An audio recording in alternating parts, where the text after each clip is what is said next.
Hey guys, today I'm going to be filming my May TBR, which is what books I want to read in May. I have 5 books on my TBR for this month. They're right here. The first 2 are mangas, and the first one is Gangsta by Kosuke, and it says, in the city of Ergastelum, a shady ville filled with madmen and petty thieves, whores on the make and cops on the take, there are some deeds too dirty for even its jaded inhabitants to touch.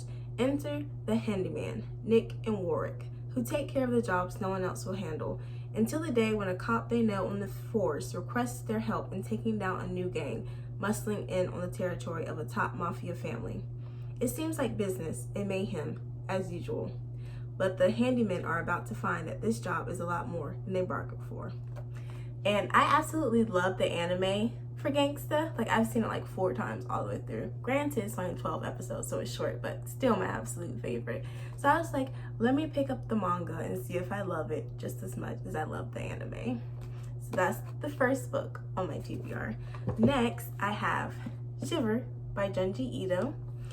And I don't think there's a synopsis for this. Here it is. An arm peppered with tiny holes dangles from a sick girl's window. After an idol hangs herself, balloons bearing the face of their destined victims appear in the sky.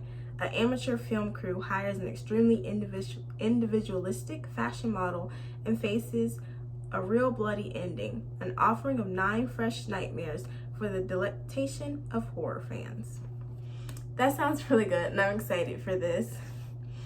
I recently found Junji Ito on another booktuber's channel. She had read Gyo.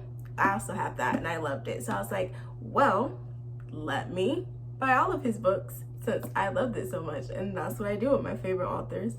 I buy all their books. So this is the second book that I bought by him and I'm excited to read it this month.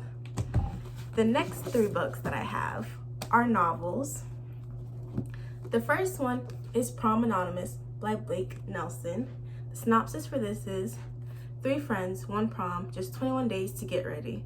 Chloe Thomas is going to the prom. Of course, she doesn't have a date. She needs a dress, and she's the last person anyone expects to see there.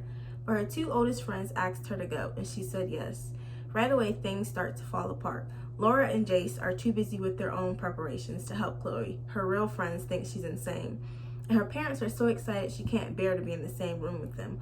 Why on earth did she agree to do this? With drama, humor, and a touch of prom magic, Blake Nelson delivers a story as memorable as prom itself. This is a reread for me. I've already read this. I've had it for forever. I read it in like 8th to 10th grade, somewhere in between there. And I haven't read it since, so I was like, let me pick it up again because I saw it sitting on my shelf and I was like, maybe I should read this. I've already started reading this. I'm on page 85. And so far, I'm liking it just as much as I used to. I'm noticing things, so I don't know, but we'll see. By the time I finish it, I'm still pretty much at the beginning. We'll see how much I like it still. The next book is Cynthia Leach, I don't think I'm saying that right, Smith. And she wrote Eternal and Tantalized, and this is supposed to be the 3rd book in the series, Blessed. I'm excited to read this since I absolutely love Eternal. It's my absolute fave. So, this one says, Quincy P. Morris, teen restaurateur and neophyte vampire, is in the fight of her life or undeath. Even as she adjusts to her new appetites, she must clear her best friend and true love of murder charges, thwart the apocalyptic ambitions of Bradley Sanguini, and keep her dead parents' restaurant running. She has the preternaturally, I'm not sure, beautiful Zachary to help her waitstaff, but with hundreds of new vampires on the rise and Bradley off assuming the powers of Dracula Prime, Zachary soon reveals his true nature and a flaming sword, and they hit the road to staunch the bloodshed before it's too late. But will there be time left to salvage Quincy's soul? Okay, so I didn't know, because Eternal and Tantalized are both about like different characters, even though it's the same series.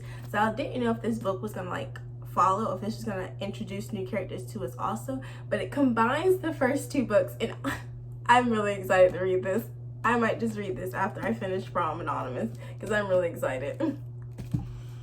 The last book is Truly Devious by Maureen Johnson. I've heard lots of booktubers say good things about this, and I've read good reviews on Goodreads. Plus, I read like a chapter myself, and I thought it was interesting. So I was like, let me buy this. Let me pick this up. It says, look, a riddle. Time for fun. Should we use a rope or a gun? Ellingham Academy is a famous private school in Vermont, founded by an early 20th century tycoon for the best and brightest students around. When Ellingham's wife and daughter were kidnapped, the only cue was a mocking riddle listing methods of murder, signed with the frightening pseudonym Truly Devious. Their disappearance became one of the greatest unsolved crimes in history. Many years later, true crime aficionado Stevie Bell is set to begin her first year at the academy, and she is determined to solve this cold case. That is, she will solve it when she gets a grip on her demanding new school life and her housemates, the inventor, the novelist, the actor, the artist, and the jokester. But Truly Devious makes a surprise return. The past has crawled out of its grave, and someone has gotten away with murder. This is the first novel in the trilogy, so there's 2 other books. If I like this one, I'll definitely be buying the other 2. So that's it. That's all. That's it for my May TBR. Thanks for watching.